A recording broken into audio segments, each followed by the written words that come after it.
बदल देंगे, ताज बदल देंगे, भूगोल के साथ साथ इतिहास बदल देंगे। रोक देंगे सिंध का पानी, त्राही त्राही मच जाएगा। लाहौर में गूंजेगा वंदे मातरम, कराची जय हिंद चिल्लाएगा। मोहल्लत मिली अगर 2 घंटे की, पाकिस्तान खत्म हो जाएगा। Welcome to star India study. मैं अभिषेक आपका बहुत बहुत स्वागत करता हूँ। तो सभी को जय हिंद और सभी देशवासियों को रिपब्लिक डे की हार्दिक शुभकामनाएं, गणतंत्र दिवस की बहुत बहुत शुभकामनाएं। तो आज हम आप सभी के सामने लेकर के आए हैं 26/11 की फुल फ्लैश स्टोरी। जाने क्या हुआ था उस दिन, कैसे दहली माया नदी, तो उसी के बारे में बहुत ही इम्पोर्टेंट और बहुत ही अच्छी कहानी आप सभी के लिए फुल फ्लैश स्टोरी में विद फोटोज आप सभी के सामने लेकर के आए हैं। तो चलते हैं बिना देरी किए हुए अपनी कहानी की तरफ। हम बात करने वाले हैं 26/11 की। क्या आपको पता है कि 26/11 क्या है? 26/11 के बारे में क्या क्या इतिहास जुड़ा हुआ है और 26/11 किसने किया था, कब हुआ था, तो जानते हैं। 26/11 की अगर हम बात करें तो 26/11 2008 26 नवंबर 2008 को तब भारत के प्रधानमंत्री मनमोहन सिंह, प्रेसिडेंट यानी कि राष्ट्रपति प्रतिभा सिंह पाटिल और ये जो घटना हुई थी वो महाराष्ट्र में हुई थी, ठीक है। और महाराष्ट्र के जो सीएम थे वो विलास राव देशमुख थे। कौन थे? विलास राव देशमुख। दिन था 26 नवंबर 2008, स्थान मुंबई। अब हुआ क्या था, आइएगा चलते हैं आगे। 26/11 के बारे में हम जानकारियाँ आप सभी के साथ शेयर करेंगे। 26/11 मुंबई अपने हिसाब से चल रही थी जैसा कि मुंबई पहले चलती थी। लश्कर-ए-तैयबा के 10 आतंकी इतिहास का काला दिन 26 नवंबर 2008 जिसमें 160 लोग मरे तथा 300 से ज्यादा लोग घायल। आज भी उस घटना को याद करके दिल दहल उठता है। जानिए क्या हुआ था उस दिन, चलिएगा आगे चलते हैं। तो आपको पता होना चाहिए कि हमारा जो मुंबई है उसको हम आर्थिक राजधानी या बोल सकते हैं वित्तीय कैपिटल हम इसको मानते हैं।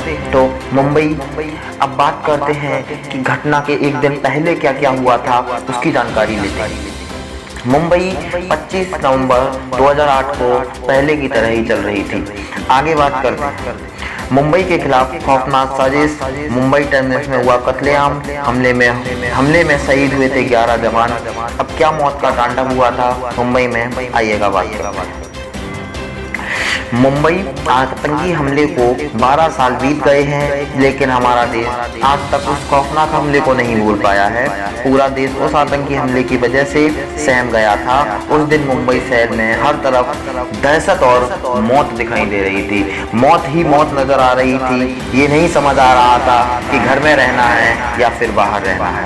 आतंकियों ने बहुत बुरा हाल कर रखा है, तो ये सबको लग रहा था। अब बात करते हैं कि आतंकी इंडिया में आए कैसे और इनके आने का मुख्य कारण, आतंकी कौन थे, आतंकी आए किस जरिए से, किस तारीख को आए, कितने बजे आए और क्या क्या इन्होंने कत्लेआम किया।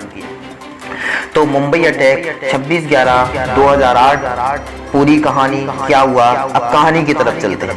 ये मेन कहानी क्या थी, कहाँ से कहानी स्टार्ट हुई थी, कहाँ से आतंकी आए थे, मेन वजह क्या थी आतंकी आने की। ये जो आतंकी थे वो पाकिस्तान से आए थे। पाकिस्तान के लश्कर-ए-तैयबा ये ग्रुप था। लश्कर-ए-तैयबा ग्रुप के 10 आतंकी आए थे भारत में। अब किस तरीके से आए थे देखते हैं। मुंबई में 26 नवंबर 2008 को हुए आतंकी हमले ने पूरे देश को हिलाकर रख दिया।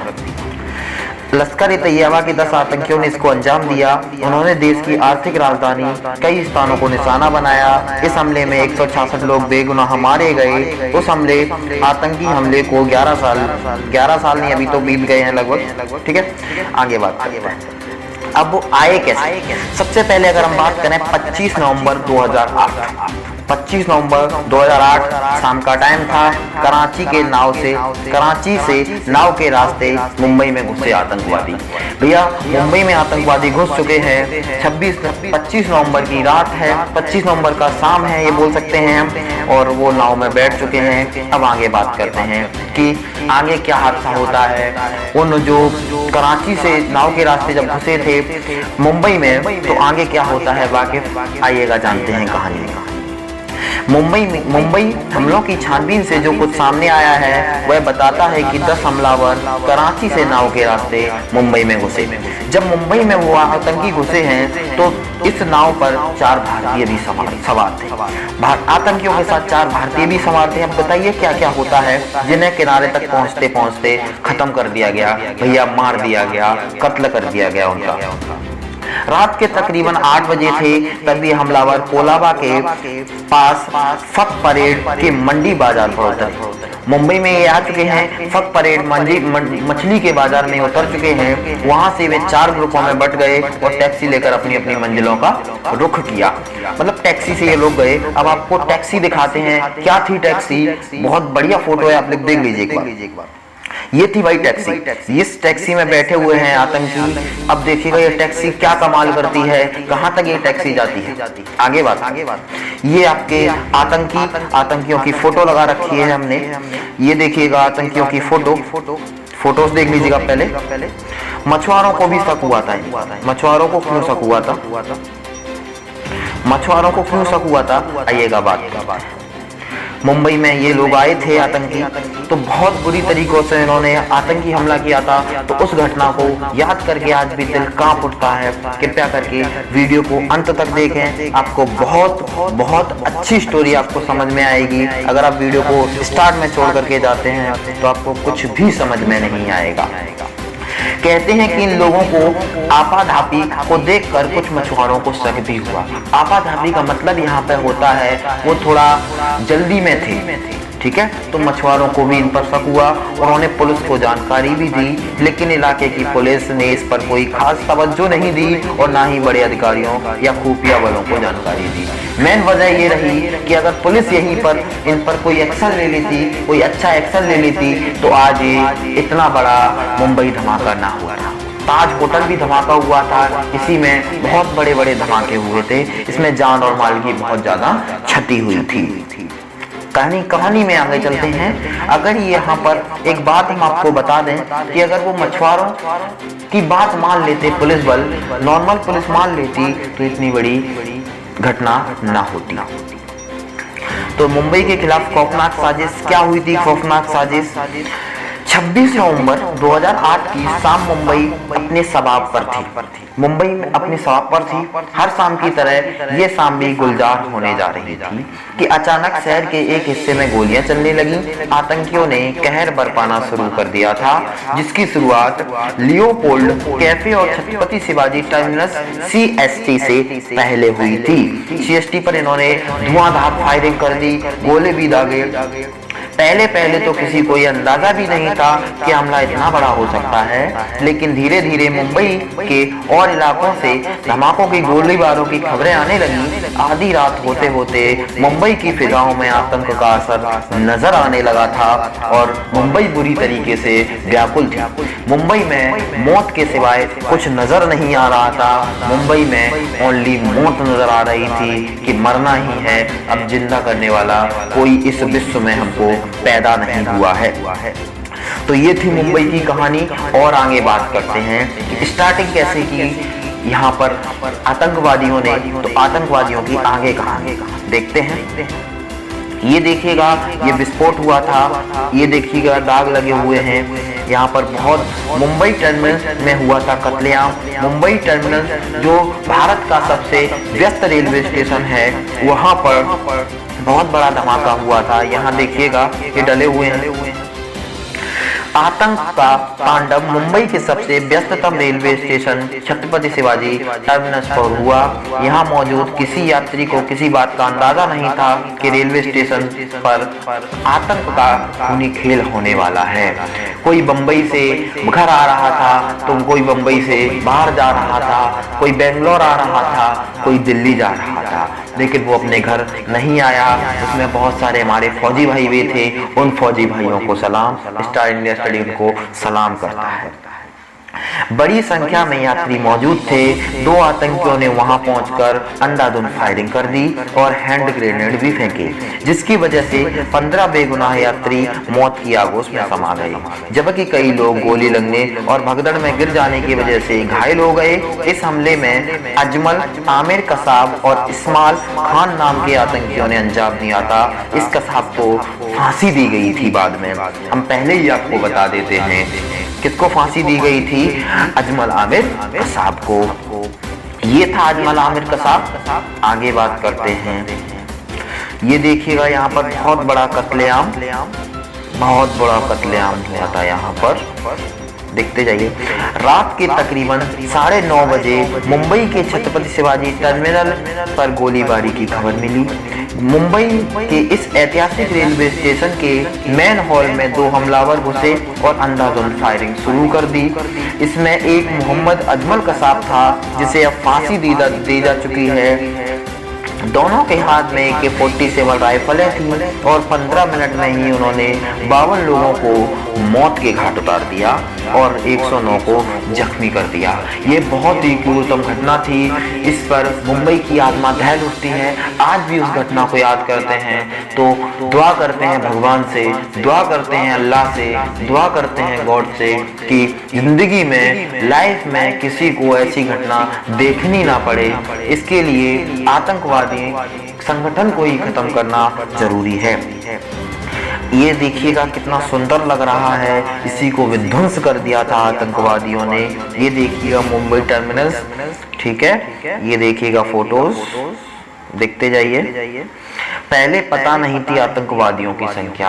अब मेन बात ये थी कि जब फायरिंग हो रही थी, हमले हो रहे थे, बमबारी हो रही थी, बंदूकें चल रही थी, तो उस समय प्रशासन को यह पता नहीं था कि आतंकवादी कितने हैं।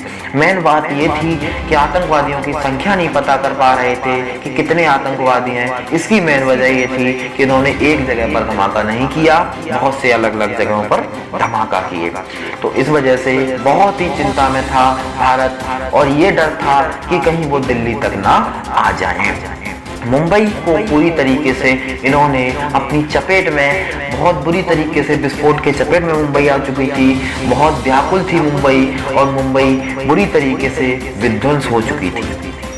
छत्रपति शिवाजी टर्मिनल स्टेशन के अलावा आतंकियों ने ताज होटल ओबरॉय, लियोपोल्ड कैफे, कामा अस्पताल, दक्षिण मुंबई के कई स्थानों पर हमले करने शुरू कर दिए। आधी रात होते होते मुंबई के कई इलाकों में हमले हो रहे थे। शहर में 4 जगहों पर मुठभेड़ चल रही थी आतंकवादियों और हमारे वीर जवानों में, पुलिस के वीर जवानों में, आर्मी के वीर जवानों में, BSF के वीर जवानों में। हमारी जो आर्मी है उनकी चल रही थी, NCG की चल रही थी। यहाँ पर बहुत सारे जवान वहाँ पर आ गए थे। पुलिस के अलावा अर्धसैनिक बल भी मैदान में डट गए थे। उन्होंने बोल दिया था, जब तक हम खड़े हैं तब तक आप पर आंच भी नहीं आने देंगे, हम मर जाएंगे लेकिन आप पर कोई एक गोली का टुकड़ा भी नहीं लगने देंगे। एक साथ इन्हीं जगहों पर हमले ने सबको चौंका दिया था। इसी वजह से आतंकवादियों की संख्या का अंदाजा लगाना मुश्किल हो रहा था। आतंकवादियों की संख्या का पता लगाए बिना हम अपनी कैसे सुरक्षा बढ़ा सकते हैं। हमको ये तो पता होना चाहिए कि 10 आतंकी हैं या 20 आतंकी हैं, उस हिसाब से हम अपना फोर्स को आगे बढ़ाएं। आतंकवादियों को पकड़ना बहुत ही मुश्किल था और बहुत बुरी तरीके से वो विध्वंस कर रहे थे। लेकिन आतंक का यह खेल सिर्फ शिवाजी टर्मिनल तक सीमित ही नहीं था। दक्षिणी मुंबई का लियोपोल्ड कैफे भी उन चंद जगहों में से एक था जो 3 दिन तक चले। इस हमले में शुरुआती के निशान हम आपको आगे दिखाएंगे। यह मुंबई के नामचीन रेस्तराओं में से एक है, इसलिए वहाँ हुई गोलीबारी में मारे गए 10 लोगों में कई विदेशी भी शामिल थे जो फॉरेन से इंडिया घूमने आए थे, मुंबई की सुंदरता देखने आए थे, दिल्ली का लाल किला देखने आए थे, इंडिया गेट देखने आए थे, गेटवे ऑफ इंडिया देखने आए थे। बहुत सारे विदेशी भी शामिल थे, जबकि बहुत से विदेशी घायल भी हुए। 1871 से मेहमानों की खातिरदारी कर रहे थे। लियो कोल्ड कैफे की दीवारों में धसी गोलियां हमले के निशान छोड़ गई हैं। बहुत बुरा हमला हुआ था। मैं पढ़ रहा हूँ, लेकिन मेरा दिल और जान हिंदुस्तान के प्रति, कुछ भी हो जाए लेकिन हिंदुस्तान को आंच नहीं आने देंगे। आगे ये देखिएगा AK-47 वगैरह के निशान आप सभी के सामने। तो बहुत ही बुरा विध्वंसक हुआ था। आगे बात करते हैं। 10:30 बजे विले पार्ले इलाके में एक टैक्सी को बम उड़ाने की खबर मिली। 10:30 बजे का टाइम हो चुका है और वहां पर एक टैक्सी के बम उड़ाने की खबर मिली, जिसमें ड्राइवर और एक यात्री मारा गया। तो इससे 15-20 मिनट पहले बोरी बंदर में इसी तरह के धमाके में एक टैक्सी ड्राइवर और 2 यात्रियों की जानें जा चुकी थी। तकरीबन 15 लोग भी घायल थे। बहुत बुरा आतंक मचा रखा था। तो आप सभी लोग देख सकते हैं यहाँ पर ये जो मुंबई टर्मिनल का ये पुल डला हुआ है, यहाँ पर बहुत बुरी तरीके से व्याकुल थी मुंबई। 26/11 के 3 बड़े मोर्चे, 26/11 में उन्होंने मेन 3 जगहों पर हमला किया था। वो 3 जगह क्या थी आइएगा जानते हैं। 3 जगहों में, लेकिन आतंक की यह कहानी यही नहीं खत्म हो जाती। शायद दुनिया मुंबई हमलों से उतना ही दहलती है। 26/11 के 3 बड़े मोर्चे थे। मुंबई का ताज होटल, ओबेरॉय ट्राइडेंट होटल और नरीमन हाउस। जब हमला हुआ तो ताज में 450 और ओबेरॉय में 380 मेहमान मौजूद थे। खास तौर से ताज होटल की इमारत से निकलता धुआं तो बाद में हमलों की पहचान बन गया। किसी को पता नहीं चला था कि ताज होटल में भी विस्फोट हो रहा है। जब पता चला, जब वहां से धुआं निकलना स्टार्ट हो गया। ये ताज होटल से निकलता हुआ धुआं इस बात का प्रतीक है कि कितना बड़ा विस्फोट हो रहा था, कितना बड़ा विध्वंस हो रहा था। ये देखिएगा कितनी बुरी आग की लपटें। अब मेन बात यह है कि इतने टाइम तक आतंकवादियों कैसे डटे रहे, कैसे लड़ते रहे। मेन मुख्य वजह ये थी कि लाइव मीडिया कवरेज से आतंकवादियों को मिली मदद, बहुत मदद मिली थी। कैसे बताते हैं। ताज होटल में चली थी सबसे लंबी मुठभेड़। हमलों की अगली सुबह यानी 27 नवंबर को यह खबर आई कि ताज से सभी बंधकों को छुड़ा लिया गया है। लेकिन जैसे जैसे दिन चढ़ा तो पता चला हमलावरों ने कुछ लोगों को अभी भी बंधक बना रखा है, जिसमें कई विदेशी भी शामिल थे। हमलों के दौरान दोनों ही hotel rapid action force RPF, marine commando और national security guard NSG commando से घिरे हैं। एक तो NSG कमांडो के देर से पहुंचने के लिए सुरक्षा तंत्र की खिंचाई हुई, तो हमलों की लाइव मीडिया कवरेज से भी आतंकवादियों की खासी मदद की। कहाँ क्या हो रहा है उन्हें सब अंदर टीवी में दिख रहा था। तो मीडिया की वजह से उनको भी बहुत फायदा हुआ, आतंकवादियों को। इस वजह से वो इतनी देर तक डट पाए, इतना उन्होंने विध्वंस किया मीडिया की वजह से। मीडिया का काम ही दिखाना होता है, चाहे वो आतंकवादी देखे या फिर सच्चा हिंदुस्तानी देखे। लेकिन जो मदद मिली उससे उनको फायदा हुआ, उन्होंने बहुत ज्यादा विध्वंस किया। ऐसा विध्वंस आज भी अगर सुन लिया जाए तो कान फट जाते हैं। ठीक है, ये देखिएगा बहुत बुरा विध्वंस हो रहा है। देख सकते हैं आप ये मुंबई की खूबसूरत। 26 नवंबर की रात में ही आतंकवादियों ने अपना रुख पूरी तरह से ताज होटल की तरफ कर दिया था। वो पूरी तरीके से उन्होंने सोच लिया था कि ताज होटल को खत्म कर देना है, इसको अब दोबारा से नहीं देखना है, इसको कोई देख ही ना पाए, इसको पूरी तरीके से विध्वंस कर देना है। यहाँ आतंकवादियों ने कई मेहमानों को बंधक बना लिया था, जिसमें 7 विदेशी नागरिक भी शामिल थे। ताज होटल के हेरिटेज विंग में आग लगा दी गई थी। 27 नवंबर की सुबह NSG के कमांडो आतंकवादियों का सामना करने पहुंच चुके थे। सबसे पहले होटल ओबेरॉय में बंधकों को मुक्त कराकर ऑपरेशन 28 नवंबर की दोपहर को खत्म हुआ और उसी दिन शाम तक नरीमन हाउस के आतंकवादी भी मारे गए थे। लेकिन होटल ताज के ऑपरेशन को अंजाम तक पहुंचाने में 29 नवंबर सुबह तक का वक्त लग गया था। या बोल सकते हैं कि 26 नवंबर की मुठभेड़ 29 नवंबर की सुबह तक चली। लगभग 3 दिन की मुठभेड़ थी। 26 नवंबर, 27 नवंबर, 28 नवंबर और 29 नवंबर की सुबह पूरे 4 दिन की मुठभेड़ हो जाती है। ये देखिएगा पूरी तरीके से घायल पड़े हुए हैं। मुंबई की खूबसूरती को विनष्ट किया। लेकिन सबसे बड़ी बात ये रही, इसमें जो राक्षस था, इसमें जो मैन था, इसका क्रूरतम था, जो इनका मुखिया था, वो कसाब, उसको जिंदा पकड़ा गया। उसको जिंदा पकड़ लिया गया था। मुंबई के छत्रपति शिवाजी टर्मिनस में खून की होली खेलने वाला आतंकी अजमल आमिर कसाब मुठभेड़ के बाद ताड़देव इलाके से जिंदा पकड़ लिया गया। उसको पकड़ लिया, बहुत जोर से पकड़ा, बहुत जोर से चिल्लाया कि छोड़ दो मुझे, मैं नहीं छोड़ूंगा। एनएसजी के जवानों ने यह बोला। वह बुरी तरीके से घायल था, उसके खून निकल रहा था। बाद में उसने पाकिस्तान की साजिश, पाकिस्तान की आतंकी साजिश की पोल खोलकर रख दी। उसी ने मारे गए अपने साथियों के नामों का खुलासा किया। बाद में कसाब पर मुकदमा चला और उसे सजाए मौत दे दी गई। जब सजाए मौत उसे दे दी गई तो वो बोलता है कि मुझे मत मारो, मुझे छोड़ दो, मेरा कोई दोष नहीं है। दोस्त तो उन आतंकी सरगनाओं का है जो इस आतंक को पैदा होने देते हैं। पाकिस्तान जैसे देश आतंकवादियों को पनाह देते हैं। तो ऐसा ही ना, आज से ये प्रण कीजिए कि आतंकवादियों को कोई पनाह नहीं देगा। लेकिन पाकिस्तान ऐसी मानता कहाँ है, वो बेगुनाह लोगों को मरवा देता है।